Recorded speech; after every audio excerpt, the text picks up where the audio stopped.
Perhaps a little information about my mom and aunt before we go further into the story. Both women are widows.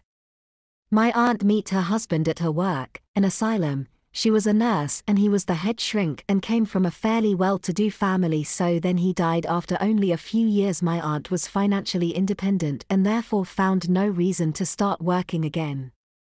She and the twins lived in a small town a few miles away from us.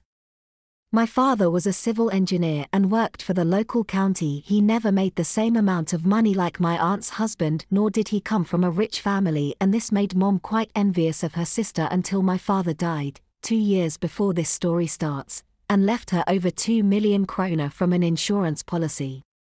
Still, Mom never let an opportunity go by her to backtalk my dad, knowing fully well that I missed him very much.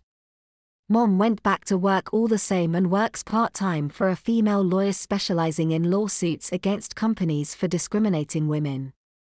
Both my aunt and Mom are members of a feminist organization called Superior Women, an organization that had made itself known for some very radical ideas like a world without men is not only possible but a necessity if the world shall survive into next millennium.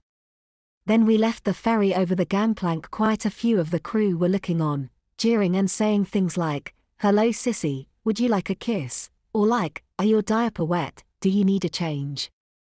Mom was so angry with them, but it was me she gave a hard push, so I almost fell into the water. Aunt Helen took my arm and led me over to pier and then onto land. There a strange motor vehicle was waiting, a mix of a small truck and a bus. A rather large elderly woman comes to meet us. She was dressed like a man, and if it had not been for her red hair in 2 thick braids I would have taken her for a man. Only then she spoke in a very feminine voice did it become clear that she was indeed a woman.